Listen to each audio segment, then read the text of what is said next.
In this video, I want to convince you why you need to move beyond just taking single images and start working on photo stories if you really want to improve your photography. The process of making photo stories is the best way to raise the standard of your photography, and I'm going to explain to you how to do it.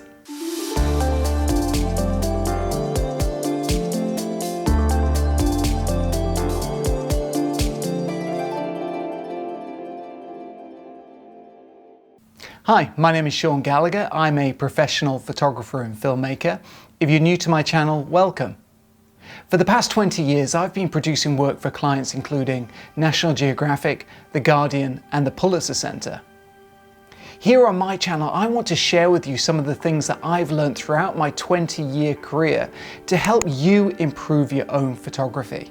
Don't forget to watch to the end of the video where you can learn how you can get my feedback on your photos and how you can join my private photography community online. In today's video, I want to share with you 5 steps to help you move beyond just taking single photos and start making photo stories. Anyone can go out into the world and make a great single image.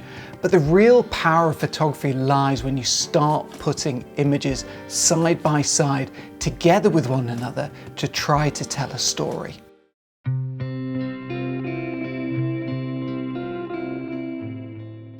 The first step is to choose a topic or story that is meaningful to you personally. To do this, you'll need to look at your own personal interests, you'll need to think about your personality, maybe consider your worldview, because all of these will feed into helping you choose a subject matter or topic that really speaks to you or resonates with you personally. For me personally, I care about environmental issues, and that's a theme that runs through my work, and that comes from my interest in science and the environment, which I've had ever since I was a young boy. But for you, your choice of topics will be very different. So you've just got to look inside of yourself and think about what kind of issues do you want to cover, even if it's something as simple as focusing on a small topic or story within your community.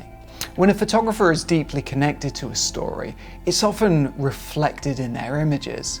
If you choose a subject that you care about, that you're passionate about, that you're dedicated to, your story will become better as you invest more time and your images become richer and more diversified and tell a better and rounded story about the issue that you're trying to cover.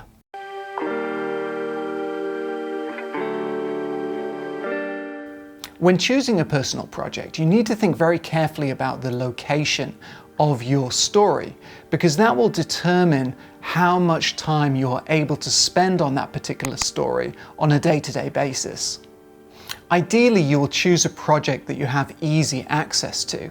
So that means that you can get to and from the location relatively easily. So for example, if you choose a project that's within your community where you live, that might be ideal because you won't have to spend too much time getting to the actual location. If you do need to travel to a different location to work on your project, consider staying there for a few days if you can.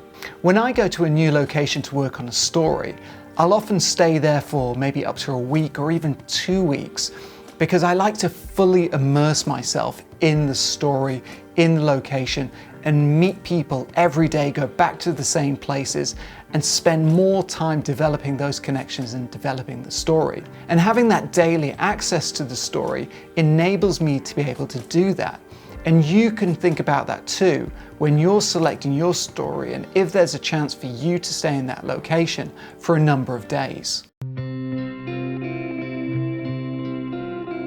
Once you've identified a meaningful story and you've identified a location that is easily accessible, then you need to think about what access do you need to be able to get into that community. If you have chosen a story that is within your local community, then access might be quite easy. It might be something as simple as speaking to family or friends or local community members to get access to that specific group or community that you want to photograph. If you're going to a new community, however, you're going to need to build up those connections first before you go to that community, and build up those relationships far before you're going to be able to start taking pictures. When you contact them, you need to outline what your intentions and purposes are with your photography project. If you're able to articulate this clearly, the chances are you might be able to get a meeting with some of the most important people within the community, establish a connection, establish a relationship with them, and hopefully they'll let you into the community to begin to start meeting people and then start making photos.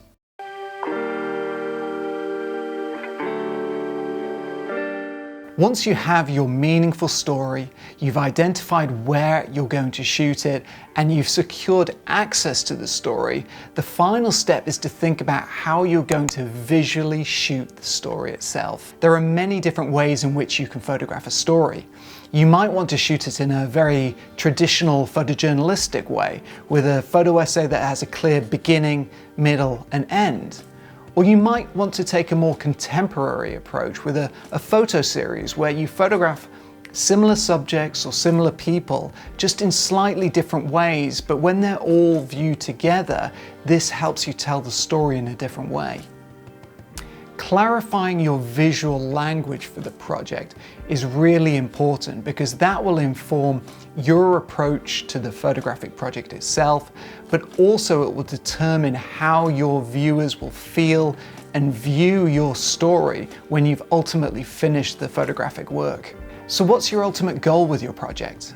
If you define that, then that will help you define your visual approach to the story.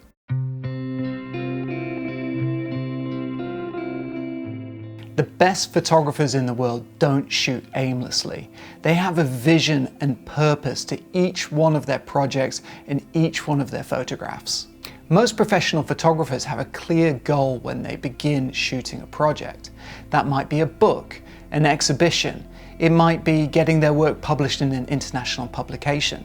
Having that clearly defined goal helps form their approach to the project and helps give them something to aim for and work for, and give them motivation each day to complete the project. You can use this approach too with your project if you think about what is your ultimate goal with your project and how can you work towards that on a daily basis to achieve what you want with this project.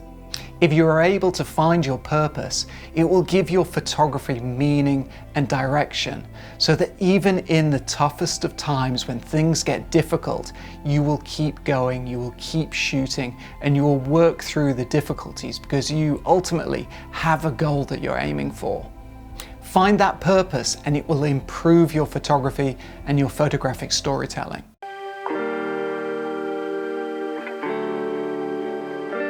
Remember, any photographer can go out there in the world and make one or two good single images. But the real power of photography lies when you're able to bring those single images together around a central theme or subject to tell a story. It takes a lot of time, hard work, and you have to work through a lot of difficulties to put together a good photo story. But it's the next step in your photography's development. And I know that if you commit yourself to the process, in the long term, it will significantly improve the quality of your overall photography. If you've made it this far in the video, I'd like to invite you to join my online chat communities. I have one on WhatsApp and one on WeChat. And within these groups, members share their photos for feedback from other members and from myself. To join these communities, all you need to do is download my ebook, The Camera Doesn't Matter, from my website. At the end of the ebook, there are QR codes which you can scan and I'll add you to the communities. If you really want to take your photography to the next level though, consider joining my mentorship program. On the mentorship program, you'll get one-on-one video calls with me, and you'll also get the chance to join my online private community where we have monthly webinars, and it's a community that supports and encourages your photography's development. To learn more about the mentorship program, just click the link in the description below. Thanks for watching today's video. If you enjoyed it, don't forget to like and subscribe and consider sharing with a friend. Okay, I'll see you in the next video.